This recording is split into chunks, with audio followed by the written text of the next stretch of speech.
Hello everyone. ড্রামার শুরুতে দেখা যায় ড্রামার ফিমেল লিড জিসাং এবং আমাদের ড্রামার মেল লিড সুজিকে কিস করার চেষ্টা করে। সুজি তাকে সরিয়ে দিতে চায়, কিন্তু জিসাং বলে তুমি আমার ওয়াইফ, তোমার উপর আমার পুরো অধিকার আছে। তোমার বাবা তোমাকে বিক্রি করে দিয়েছে আমার কাছে আর বলেছেন আমি তোমার সাথে যা খুশি করতে পারি।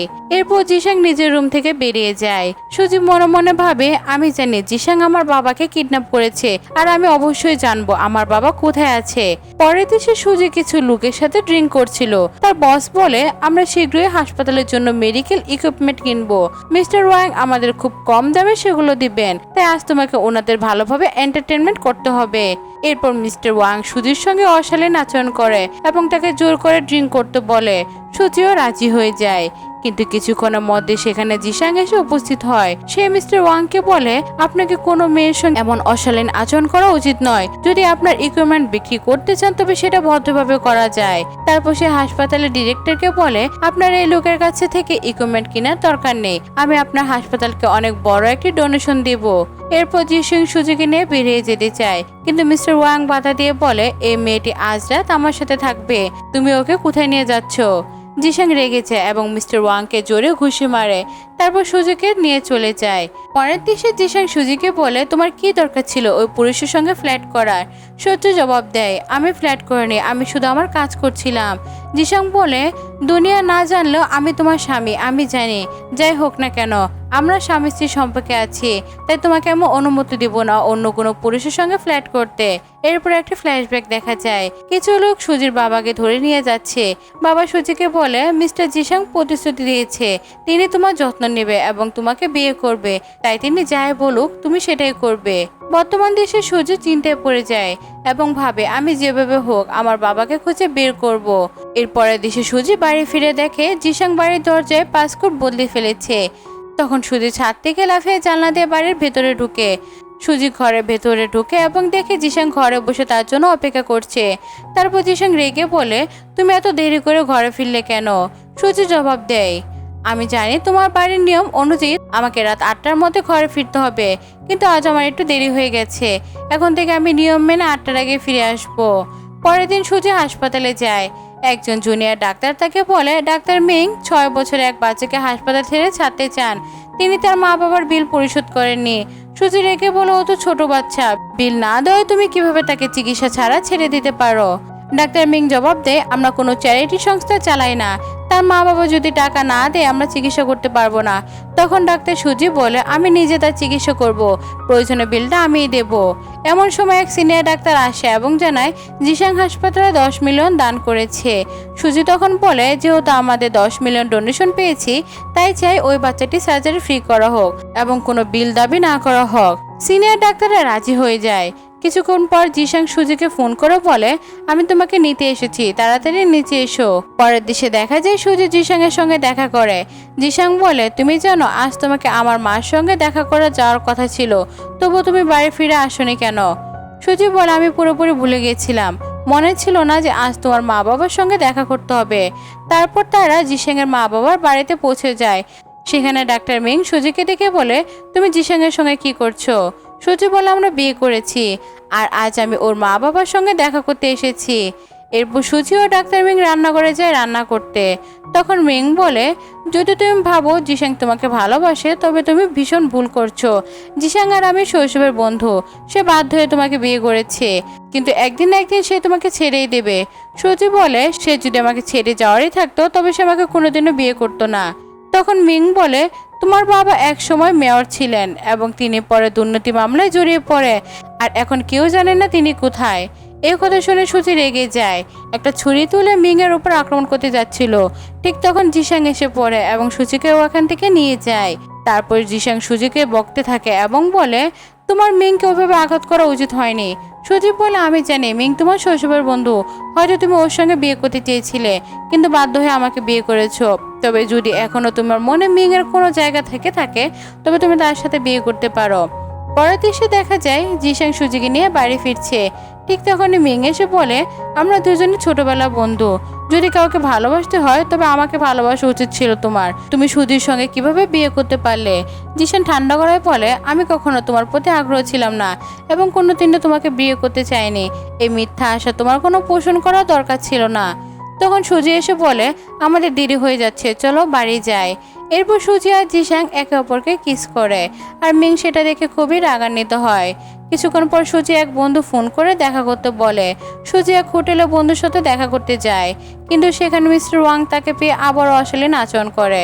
ঠিক তখনই জিসাং এসে উপস্থিত হয় আর মিস্টার ওয়াংকে প্রচণ্ডভাবে মারধর করে, তারপর সুজিকে বাঁচায়। পরে সুজি জিসাং এর ক্ষতস্থানে ওষুধ লাগাতে লাগাতে বলে তোমার মিস্টার ওয়াং এর সঙ্গে এভাবে ঝগড়া করা ঠিক হয়নি। জিসাং বলে সে তোমার সঙ্গে খারাপ আচরণ করেছে, তাই ওকে থামানো দরকার ছিল। তারপর সুজি তার বন্ধুর সঙ্গে দেখা করতে চায়। বন্ধু বলে আমি তোমার বাবার ব্যাপারে তদন্ত করেছি, কিন্তু এখনো কিছুই খুঁজে পাইনি। সুজি বলে তুমি খোঁজ চালিয়ে যাও, কিছু পেলে আমাকে জানিও। পরের দিন সুজি হাসপাতালে যায়। একজন ডাক্তার তাকে বলে আমরা 1 মিলিয়ন টাকা ডোনেশন পেয়েছি, এটা সঠিকভাবে ব্যবহার করতে হবে, আমি এই দায়িত্ব তোমাকে দিচ্ছি। সুজি জবাব দেয় আমাদের হাসপাতালে অনেক রোগী আছে যারা বিল দিতে পারে না, এই ডোনেশনের সাহায্যে আমরা তাদের চিকিৎসা বিনামূল্যে করতে পারবো। পরের দেশে সুচি বাড়িতে জিসাংয়ের জন্য অপেক্ষা করছে। অপেক্ষা করতে করতে সে ঘুমিয়ে পড়ে। জিসাং ফিরে এসে দেখে সুজি ঘুমাচ্ছে। সে নিজের কোটটা আলতো করে ওর গায়ে দিতে চায়। ঠিক তখনই সুজি জেগে ওঠে এবং ভয় পেয়ে বলে তুমি কি করছো? জিসাং হাসি মুখে বলে অনেক রাত হয়ে গেছে, এখন তোমার ঘুমানো উচিত। পরের দিন সুজি হাসপাতালে যায় এবং কয়েকজন নার্সকে বলতে শুনে যদি কারো মন জয় করতে চাও তাহলে তার প্রিয় খাবারটা রান্না করো। তারপর সুজি তার বন্ধুদের সঙ্গে দেখা করে এবং রান্নাটা শেখার চেষ্টা করে। ঠিক তখন এক বন্ধু বলে আমার পিছনে একটা মেয়ে লেগে আছে, আমি চাই তুমি তার সঙ্গে যাবে এবং তার সামনে এমন একটা ভাব দেখাবে তুমি আমার গার্লফ্রেন্ড হও, এতে করে সে আমার পিছু ছাড়বে। সুজিও তখন কিছু বলে না। পরের দিন সুজি তার বন্ধুর গার্লফ্রেন্ড সেজে তার সঙ্গে দেখা করতে চায়। সেখানে বন্ধুর আসল প্রেমিকা এসে পড়ে আর সে বলে আমি সুজির সঙ্গে বন্ধুত্ব করেছি আর ও আজ থেকে আমার গার্লফ্রেন্ড। বন্ধুর প্রেমিকা রেগে গিয়ে বলে তুমি তো আমাকে বিয়ে করার প্রতিশ্রুতি দিয়েছিলে। ঠিক তখনই সুজির সামনে জিসাং এসে উপস্থিত হয়। সে দেখে সুজি এক ছেলের সঙ্গে আছে আর ভীষণ রেগে যায়। সুজি ভয় পেয়ে যায় আর ভাবে এখন আমি কি করব, আমি তো উপকার করতে এসে বিপদে পড়ে গেলাম। এরপর জিসাং সুজিকে একান্তভাবে নিয়ে যায় এবং তাকে বকাঝকা করে আর জোর করে কিস করে। তারপর সুজির বন্ধু তাকে খুঁজতে আসে।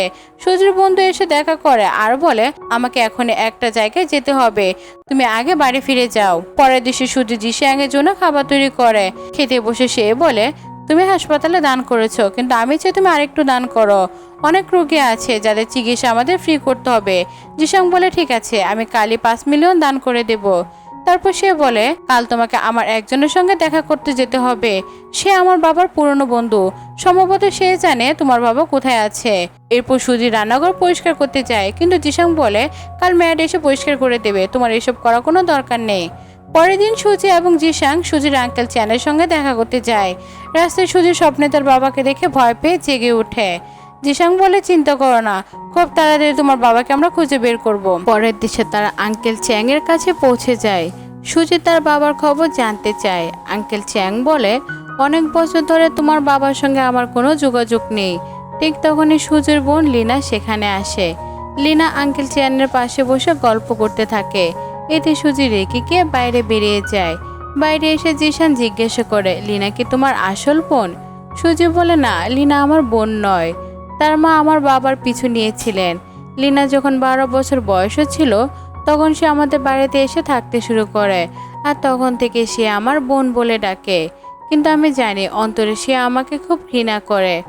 কিছুক্ষণ পর লিনা সুজির কাছে আসে এবং বলে অনেক দিন ধরে বাবার কোনো খোঁজ খবর নেই, তুমি জানতে চাও যে বাবা কোথায় আছেন? সুজি লিনাকে বলে তুমি আমার বাবাকে বাবা বলতে পারো না, কারণ উনি তোমার বাবা নন। লিনা রেগে গিয়ে বলে আমি যখন 12 বছরের ছিলাম তখন তোমার বাড়িতে থাকতে শুরু করেছিলাম আর তখন থেকে তোমার বাবাকে নিজের বাবা মনে করি। পরবর্তী দিশে আমরা দেখি সবাই মিলে আঙ্কেল চায়ের সঙ্গে খেতে বসে। এই সময় লিনা বলে আমার গান গাইতে খুব ভালো লাগে। তারপর সে সবার সামনে গান গায়। জিসাং তখন লিনাকে আরেকটা গান গাইতে বলে। এটা শুনে সুজি ভীষণ হিংসা বোধ করে।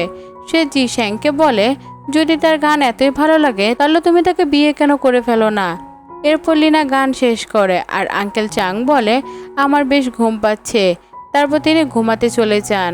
পরের দিশে জিসাং সুজিকে বলে আমাদের একই রুমে ঘুমানো উচিত, না হলে আঙ্কেল চ্যাং সন্দেহ করতে পারে। তারপর তারা একই রুমে ঘুমায়।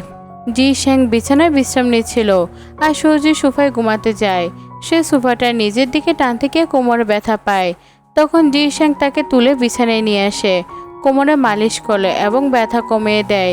এরপর সুজির পা হঠাৎ নড়ে গিয়ে জিশাংয়ের গায়ে লাগে, তাতে সে আঘাত পায়। সুজি বলে, আমাকে সোফায় ঘুমাতে হবে, তাই তুমি সরে যাও। কিন্তু জিশাং জোর করে তাকে কিস করে আর বলে, আজ তোমার কোমরে ব্যথা, তাই তুমি সোফায় নয়, বিছানাতেই ঘুমাও। তারপর সুজি ঘুমিয়ে পড়ে। অল্প পরে জিশাং এসে বলে, আঙ্কেল চায়ের হার্ট অ্যাটাক হয়েছে। সুজি দ্রুত তার রুমে গিয়ে বলে, আঙ্কেল চাং অবস্থা খুব ভালো নয়, হাসপাতালে নিতে হবে। এরপরে দেশে সুজি অপারেশন শেষ করে বাইরে আসে এবং বলে, আঙ্কেল চাং এখন সম্পূর্ণ ঠিক আছে। তখন লিনা বলে, তুমি সঠিকভাবে চিকিৎসা করনি, তোমার কোমর ব্যথা ছিল, তাই ওই ব্যথা নিয়ে কীভাবে অপারেশন করলে? সুজি উত্তর দেয়, আমি একজন পেশাদার ডাক্তার, আমি জানি আমার দায়িত্ব কিভাবে পালন করতে হয়। এরপর লিনার স্বামী লি জ্যাং শ্যাংকে বলে, আমি জানি তুমি তোমার স্ত্রীকে এখানে কেন এনেছো, তোমার আঙ্কেল চ্যাংয়ের জমি কিনতে চাও, তাই তাকে রাজি করাতে এখানে এসেছো। জিশ্যাং বলে, এমন কিছুই নয়, আমার স্ত্রী তার আঙ্কেলকে দেখতে চেয়েছিলেন, তাই আমি তাকে নিয়ে এসেছি। পরের দিশে জিশ্যাং ও সুজি বাড়ি ফিরছে। জিশ্যাং সুজিকে জিজ্ঞেস করে, তুমি কি আঙ্কেল চ্যাংয়ের কাছে তোমার বাবার ব্যাপারে কিছু জেনেছো? তারপর একটি ফ্ল্যাশব্যাকের দৃশ্য আসে। সুজি আঙ্কেল চাংকে জিজ্ঞেস করে, আপনি কি জানেন আমার বাবা কোথায় আছে? আঙ্কেল চান বলে, আমি এই ব্যাপারে তোমাকে কোনো সাহায্য করতে পারবো না, তোমার বাবা কিছুক্ষণ পরে নিচ থেকে বাইরে আসবেন, কিন্তু এখন বলতে পারবো না উনি কোথায় বন্দি আছে। তখন সুজি বলে, যতক্ষণ না আমার বাবা ফিরে আসছেন ততক্ষণ আপনি আমার বাবার মতো, আমি সবসময় আপনার যত্ন নেব। বর্তমান দেশে সুজি এবং জি শ্যাংয়ের বাড়িতে ফিরে আসে। জি শ্যাং বলে, তোমার আজ রাতে বিশ্রাম নেওয়া উচিত, আর কাল তোমার হাসপাতালে যাওয়ার দরকার নেই, তুমি খুব ক্লান্ত হয়ে গেছো আর তোমার কোমরেও ব্যথা। পরের সকালে লিনা সুজিকে ফোন করে আর বলে, আঙ্কেল চান তোমার স্বামীর নামে একটা জমি কিনে দিয়েছেন, কিন্তু সে জমি আমার স্বামীর প্রয়োজন, কারণ আমরা সেখানে একটা বিল্ডিং বানাতে চাই, তাই তুমি আঙ্কেল চাংকে বলো যেন ওই জমিটা সে আমার স্বামীকে দেয়। সুজি রেখে বলে, আমি এটা কোনোদিনও করব না। এরপর লিনা তার স্বামীকে বলে, আমি সুজির সঙ্গে কথা বলেছি, কিন্তু আমার মনে হয় না সে এটাতে রাজি হবে। লিনার স্বামী বলে, তুমি চিন্তা করো না, আমরা কোনো না কোনোভাবে সুজিকে রাজি করিয়ে ফেলবো, আর সে আমাদের এই জমিটা দিতে বাধ্য হবে। অন্যদিকে জে সিং সুজির রুমে আসে এবং ভালোবাসা ভরে তার দিকে তাকিয়ে থাকে। ঠিক তখনই লিনা ও তার ভাই রুমে ঢুকে।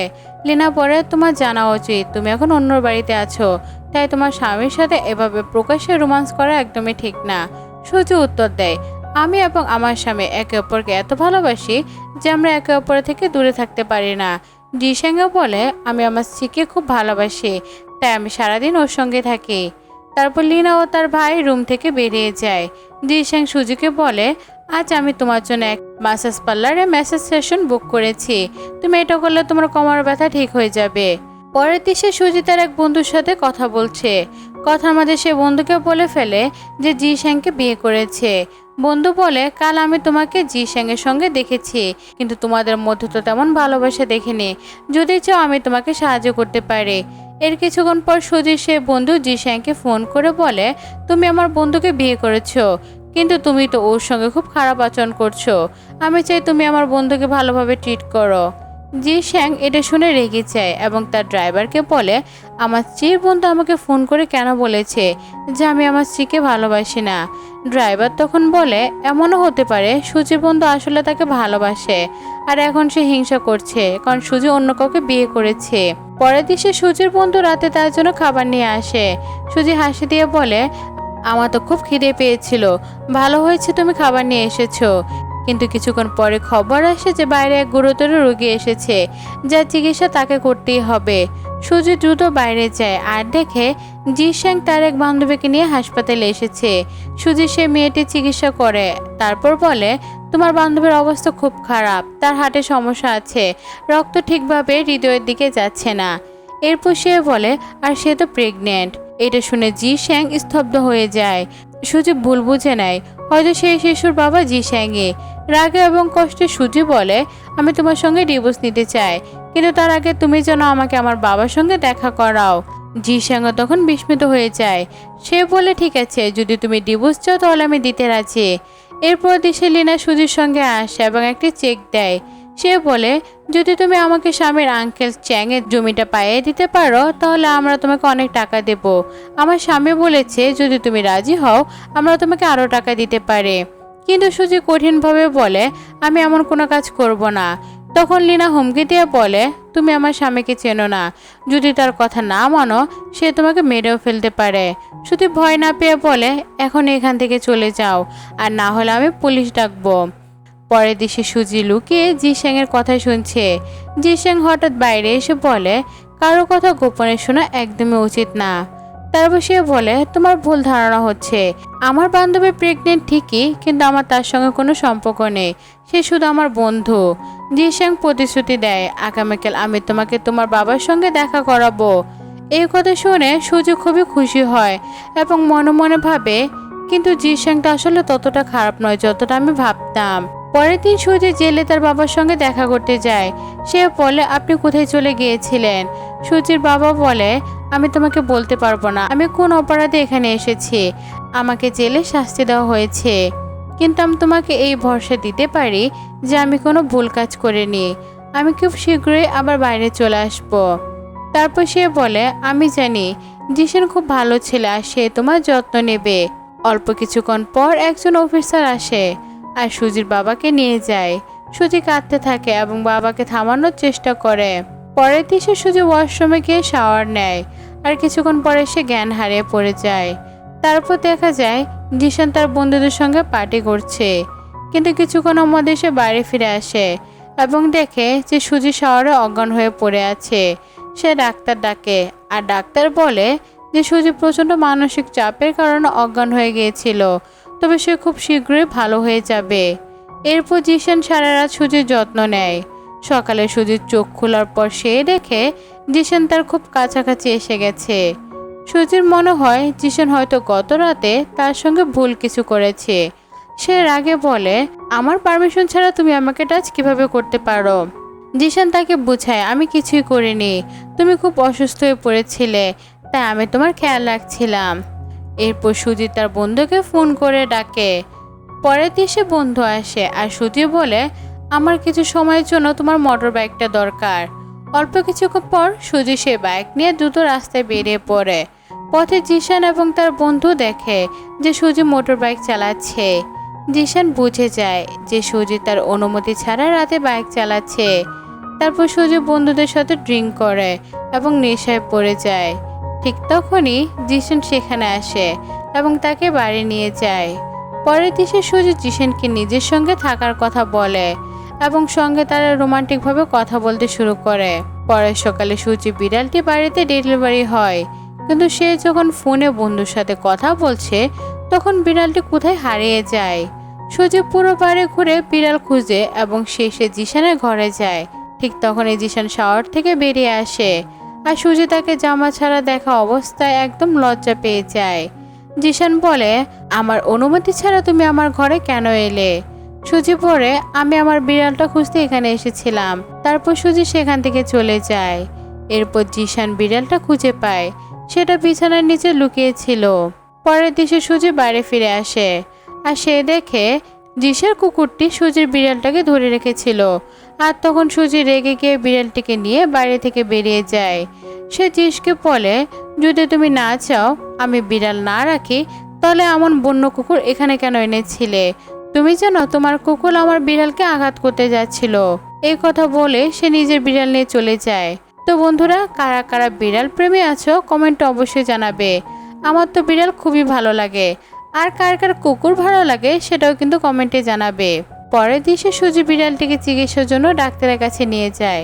ডাক্তার বলে, তোমার বিড়াল একদম ঠিক আছে, তোমার বিড়ালকে কুকুর কামড়ায়নি, বরং সে কুকুরটি ভালোবেসে বিড়ালটিকে তুলেছিল। এরপর সুজি বাড়ি ফিরে এসে জিশানকে সরি বলে এবং একটি সরি কার্ডও দেয়। সে বলে, আমাদের মধ্যে ভুল বোঝাবুঝি হয়েছিল, তোমার কুকুর আমার বিড়ালটিকে আঘাত করতে চায়নি। জিশ হেসে বলে, তুমি কতটা কিউট, এখনো ছোট বাচ্চাদের মতো রিয়েক্ট করো, সরি বলার বদলে কার্ড চেয়ে ক্ষমা চাচ্ছ। তো বন্ধুরা, মেয়েরা যতই বড় হোক না কেন তার শখের মানুষের কাছে কিন্তু সে বাচ্চাদের মতোই থাকতে চায়। পরের দিন জিশের কাছে সুজির বন্ধুর ফোন আসে। সে জানায় আজ সুজির জন্মদিন। তোমার উচিত ওর জন্য একটা সারপ্রাইজ প্ল্যান করা। এরপরে দেশে আমরা দেখি যে সুজির জন্য রান্না করে, কিন্তু সুজির সেই রান্না একদমই ভাল লাগে না। কিছুক্ষণ পর জিস তার জন্য নুডলস রান্না করে আনে, যা সুজির ভীষণ পছন্দ হয়। এরই মধ্যে জিস সুজিকে হ্যাপি বার্থডে জানায়। তারপর সুজি নিজের ঘরে যায় এবং দেখে জিস তার জন্য কিছু উপহার কিনে রেখেছে। উপহারগুলো দেখে সুজি খুব খুশি হয়ে যায়। পরের দিন সুজি জেলে গিয়ে তার বাবার সঙ্গে দেখা করে। বাবা তার জন্মদিন উদযাপন করে এবং বলে, জিস খুব ভালো ছেলে, তোমার উচিত ওর সঙ্গে সুখে থাকা। এরপরে দৃশ্য বদলায়। লিনা, মিস্টার ওয়াং এবং আরও কয়েকজনে মিলে সুজির বিরুদ্ধে এক ষড়যন্ত্রের পরিকল্পনা করে। তারপর দেখা যায় সুজি জিসের জন্য অ্যারোমা থেরাপি ক্যান্ডেল বানিয়ে নিয়ে আসে এবং বলে, তুমি প্রায় ঠিকমতো ঘুমাতে পারো না, তাই আমি তোমার জন্য এই মোমবাতিটা এনেছি। এই ঘ্রাণ তোমাকে শান্তিতে ঘুমাতে সাহায্য করবে। কিছুক্ষণ পর জিস ঘুমিয়ে পড়ে এবং স্বপ্নে সুজিকে দেখে। হঠাৎ সে জেগে ওঠে এবং ভাবে, আমি কেন সুজির সঙ্গে এমন রোমান্টিক স্বপ্ন দেখছি। পরের সকালে সুজি কাজে যাওয়ার আগে ভালোবাসা ভরে তার বিড়ালটিকে আদর করে। তো বন্ধুরা, বিড়ালটি কিন্তু সত্যি অনেক কিউট। আমার বাড়িতে কিন্তু একটি বিড়াল আছে। তোমার বাড়িতে যদি বিড়াল থেকে থাকে কমেন্টে কিন্তু অবশ্যই জানিয়ে যাবে। আর বিড়ালের নাম কমেন্ট করতে একদমই ভুলবে না। তারপর বাড়ি থেকে বেরিয়ে যায়, কিন্তু বেরোতে কিছু লোক এসে তাকে কিডন্যাপ করে ফেলে। অল্পক্ষণ পর জিস ঘর থেকে বেরোয়। তখন তার এক বন্ধু ফোন করে জানায় সুজি হাসপাতালে আছে। পরের দিন সে জিস হাসপাতালে যায় এবং দেখে সুজি আহত অবস্থায় পড়ে আছে। জিস পরিস্থিতি দেখে বিরক্ত হয়ে যায়। যারা সুজিকে ক্ষতি করতে চেয়েছে তাদের আমি খুঁজে বের করব। সুজি জিসকে বলে, আজ আমি খুব ভয় পেয়েছিলাম। আমি চাই না কেউ আমার জন্য বিপদে পড়ুক। যারা আমাকে বাঁচাতে এসেছে তারা এখন সার্জারি রুমে আছে এবং তাদের অনেক চোট লেগেছে। জিস শান্ত করে বলে, তোমার কোনো চিন্তা করার দরকার নেই। তাদের আমি খুব ভালোভাবে চিকিৎসা দেব এবং ধন্যবাদও বলবো। পরের দিশে জিস সেই লোকদেরকে ধরে ফেলে যারা সুজিকে কিডন্যাপ করেছে। সে মিস্টার ওয়াংকে বলে, তোমার সাহস কিভাবে হলো আমার স্ত্রীর গায়ে হাত দেওয়ার। এরপর সে তার লোকদের বলে, মিস্টার ওয়াংকে ধরো। পরের দেশে জিস তার বাড়ি ফিরে সুজির রুমে আসে এবং চেক করতে যায় সুজি ঠিক আছে কিনা। সে দেখে সুজি জেগে আছে কিন্তু এখনো ঘুমায়নি। জিস সুজির জন্য একটি ক্যান্ডেল জ্বালিয়ে দেয়, যা সুজি তার ভালো ঘুমের জন্য বানিয়েছিল। জিস সুজিকে বলে, তুমি কি চিন্তিত? সুজি বলে, আজ যা ঘটেছে তার জন্য আমি অনেক রেগেছিলাম। জিস শান্ত করে বলে, তোমার কোনো শত্রু আর তোমাকে ক্ষতি করতে পারবে না। সুজি বলে, আজ রাতে আমি খুব ভয় পাচ্ছি। আমি মনে করি আমি একা ঘুমাতে পারবো না। জিস বলে, যদি চাও তাহলে আজ রাতে আমি তোমার সঙ্গে থাকতে পারি। এরপর সুজি আর জিস একসঙ্গে ঘুমাতে যায়। পরবর্তী দৃশ্যে পরের সকালে সুজি জেগে ভাবতে থাকে, গত রাতে কেন আমি জিসকে আমার রুমে থাকতে দিলাম। জিসও জেগে ওঠে। সুজি জিসকে বলে, যখন আমি তোমাকে বলেছিলাম আমার সঙ্গে ঘুমাতে তখন তুমি কেন রাজি হয়েছিলে? আমারও তো ফেক বিয়ে করেছি, আমাদের মধ্যে তো বাস্তবে কোনো বিয়ে সম্পর্ক নেই, তারপরে তুমি কেন রাজি হয়েছিলে? জিস বলে, তুমি নিজে আমাকে বলেছিলে তুমি আমার সঙ্গে ঘুমাতে চাও, তাই আমি তোমার খেয়াল রাখতে তোমার সাথে ঘুমিয়ে পড়েছি, না হলে আমার এরকম কোনো ইচ্ছাই ছিল না। কিছুক্ষণ পর জিসের মায়ের ফোন আসে। তিনি তাকে বলেন, তোমার বাবা হাসপাতালে আছে। পরের দেশে জিস তার বাবার সঙ্গে দেখা করতে হাসপাতালে যায় এবং বলে, বাবা আপনি পুরোপুরি সুস্থ হবেন, চিন্তা করার কিছু নেই। তারপর সে বলে, আমি আমার স্ত্রীকে সঙ্গে এনেছি। জুসিও জিসের বাবার সঙ্গে দেখা করে, কিন্তু হঠাৎ জিসের বাবার মৃত্যু ঘটে। এরপরে দেশে জিসের বাবার শেষকৃত্য অনুষ্ঠিত হয়। যে সুজিকে বলে, যদি তুমি ক্লান্ত হয়ে যাও তাহলে বাড়ি যেতে পারো। সুজি তখন বলে, আমি পুরোপুরি ঠিক আছি এবং আমি তোমার পাশে থাকতে চাই, তাই আমি তোমার সঙ্গে থাকবো। কিছুক্ষণ পর সুজির বন্ধু সেখানে আসে এবং বলে, আমি জানতাম তুমি বিয়ে করে ফেলেছো, কিন্তু আমি জানতাম না তুমি আমার আঙ্কেলের সঙ্গে বিয়ে করেছো। সুজির বন্ধু কিন্তু আসলে জিসের ভাইপো। পরের দিকে সুজি তার বন্ধুকে বলে, আমি কিছুক্ষণ আগে তোমার আঙ্কেলের সঙ্গে বিয়ে করেছি, কারণ তোমার আমার বাবার বন্ধু ছিলেন। আমার বাবা চেয়েছিলেন আমি তোমার আঙ্কেলের সঙ্গে বিয়ে করি।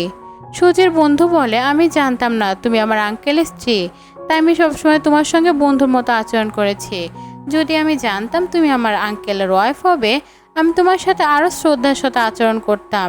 সুজি বলে, কোনো ব্যাপার না, আমি তোমার আঙ্কেলের সাথে বিয়ে করেছি, তবে আমি সবসময় তোমার বন্ধু হয়ে থাকবো। পরের দিশে সুজি রাতে ঘুমাতে পারে না এবং ভাবতে থাকে যে হয়তো জিসেন বিরক্ত হবে, তাই তাকে দেখে আসা উচিত। হয়তো তার এখন কোনো সাহায্য দরকার। এরপর সুজি জিশানের রুমে যায় এবং দেখে সে খুব অসুস্থ। সুজি জিশানের কাছে বলে, তোমার তো খুব জ্বর হয়েছে, আমি তোমার জন্য ওষুধ নিয়ে আসি। সুজি পুরো রাত জিশানের খেয়াল রাখে এবং কিছু সময় পর তার অবস্থা ভালো হয়ে যায়। সুজি জিশানকে বলে, আমি জানি তোমার বাবার মৃত্যু তোমাকে অনেক দুঃখিত করেছে। জিশান উত্তর দেয়, আমার বাবা মাত্রই আমার স্বপ্নে এসেছিলেন। সুজি শান্ত করে বলে, তুমি চিন্তা করো না, একদিন তো সবাইকে মরতে হবে, আর পরের জীবনে সবার সাথে সবার দেখা হবে, তাই সবাই একসাথে মিলিত হব, তাই বেশি চিন্তা করার কোনো দরকার নেই। যে সুজিকে বলে, আমি মনে করে আমি সত্যি তোমাকে ভালোবাসতে শুরু করেছি এবং আমি চাই তুমি আমাকে কখনো ছেড়ে যাবে না। সুজি জিসকে বলে, চিন্তা করো না, আমি তোমাকে কখনোই ছেড়ে যাব না এবং আমি তোমার পাশে আছি। পরের দিন সুজি হাসপাতালে থাকে এবং তার বন্ধু তাকে দেখতে আসে। বন্ধু বলে, আমি শুনেছি গত রাতে আমার আঙ্কেলের অবস্থা খুব খারাপ ছিল। সুজি উত্তর দেয়, গত রাতে আমি পুরো রাত জিশানে খেয়াল রেখেছি, এখন সে পুরোপুরি ঠিক আছে। সুজির বন্ধু বলে, আমার আঙ্কেল খুব পজিটিভ, যখন সে কাউকে ভালোবাসে তখন সে তার পুরো জীবন তাকে দিয়ে দেয়, তাই যদি আমার আঙ্কেল তোমার প্রতি সিরিয়াস না হয় তাহলে তুমি তার অনুভূতি নিয়ে খেলো না। সুজি বলে, এমন কোনো ব্যাপার না, আমি মনে করি তোমার আঙ্কেলও আমাকে খুব ভালোবাসেন, সে কেবল এ বিষয়ে নিয়ে মজা করছিল, আর গত রাতে সে খুব অসুস্থ ছিল, তাই হয়তো সে আজে বাজে কি না কি বলেছে, কিন্তু সে সত্যি আমাকে অনেক ভালোবাসে। পরের দেশে জিশিয়াং তার বন্ধু তাকে দেখে এবং জিজ্ঞেস করে, তুমি সুজিকে কেমন চোখে দেখো? জিশিয়াং বলে, আমরা শুধু বন্ধু। তার বন্ধু তাকে বলে, তুমি কতদিন আর মিথ্যা চালিয়ে যাবে? আমি জানি তুমি সুজিকে ভালোবাসতে শুরু করেছো, আমি চাই তুমি নিজের অনুভূতিটা স্বীকার করো এবং সুজিকে জানাও যে তুমি তাকে কতটা ভালোবাসো। এরপর সুজি জিশিয়াং এর সঙ্গে দেখা করে এবং জিজ্ঞেস করে, আমাদের সম্পর্ক নিয়ে কি তুমি কিছু ভেবেছো? সে তাকে বলে, আমি তোমার বন্ধু থেকে শুনেছি যে তুমি হয়তো এখনই বিয়ে করবে না, কারণ তুমি কারো প্রেমে ছিলে। যদি তুমি এখনই সেই মেয়েকে ভালোবাসো তাহলে আমার সাথে থাকা তোমার একদমই ঠিক হবে না। কিন্তু জিস তাকে ধরে রাখে এবং বলে, আমার হৃদয়ে আর কোনো মেয়ের স্থান নেই, যদি আমি কাউকে ভালোবাসি সেটা কেবল তুমি। আমি আগে বিয়ে করিনি, কারণ কখনো কোনো মেয়েকে আমার ভালো লাগেনি, কিন্তু তুমি আমার জীবনে এলে আমি বুঝতে পারি তোমার চেয়ে ভালো মেয়ে আমি আর কোথাও পাবো না। জিস সুজিকে জিজ্ঞেস করে, তুমি কি আমাকে চাও? সুজি উত্তর দেয়, আমি তোমার জন্য এত কিছু করেছি, তোমার জন্য অ্যারোমা থেরাপি ক্যান্ডেলও বানিয়েছি যাতে তোমার ভালো ঘুম হয়, রাত বল তোমার খেয়াল রেখেছি। এটা কি তোমার মনে হয় না যে আমি এটা তোমাকে চাই কিংবা চাই না? তুমি এটা থেকে তুমি নিজে বুঝতে পারো না? নিশ্চয়ই আমি তোমাকে ভালোবাসি, তাই তোমার খেয়াল রাখা আমার খুব ভালো লাগে এবং আমি তোমার খেয়াল রাখতে চাই, এবং তুমি আমার জন্য খুবই প্রিয়, তোমার কাছে থাকা আমার খুব ভালো লাগে। এরপর তারা একে অপরকে কিস করতে থাকে এবং তারা একসাথে নাইট স্পেন্ড করে। পরের সকালে যে সুজিকে ভালোবাসার সঙ্গে দেখে আর সুজি লজ্জায় কম্বলের ভিতর ঢুকে যায়। জিস তাকে বলে, এত লজ্জার কি আছে, গত রাতে আমরা রোমান্টিক সময় কাটিয়েছি, তাই আর লজ্জা পাওয়ার কিছু নেই। সুজি বলে, তুমি এত বড় কোম্পানির মালিক কিন্তু সময় নষ্ট করছো এবং অফিসেও যাচ্ছ না। জিস উত্তর দেয়, আমরা এত কাছাকাছি হয়েছি যে আজ আমার অফিসে যাওয়ার একদমই ইচ্ছে নেই, তাই আজ পুরো দিনটা তোমার সাথেই কাটাবো। পরবর্তীতে এসে সুজির কাছে ক্ষমা চায় এবং বলে, আমার তোমাকে আগেই জানানো উচিত ছিল যে আমি তোমাকে কতটা ভালোবাসি। সুজি বলে, তুমি কখনো বলোনি যে তুমি আমাকে ভালোবাসো, কিন্তু আমি বুঝেছিলাম যে তুমি আমাকে ভালোবাসো, এখন মনে হলো যে আমি সত্যিকারের তোমার ওয়াইফ। এরপর তারা কিছু বন্ধুদের সঙ্গে দেখা করতে চায়। সুজির বন্ধু জিজ্ঞেস করে, তোমার স্বামী কি সত্যি তোমাকে ভালোবাসে? সুজি উত্তর দেয়, আমি জানতাম না যে সে আমাকে এতটা ভালোবাসবে, কিন্তু গত রাতে সে আমাকে বলল যে সে আমাকে অনেক আগে থেকে পছন্দ করে। সবশেষে দেখা যায় যে সুজিকে একটি উপহার এবং রিং পরায় এবং তখন থেকে তাদের জীবন খুব সুন্দরভাবে কাটতে থাকে এবং এভাবে আমাদের এই গল্পের হ্যাপি এন্ডিং হয়।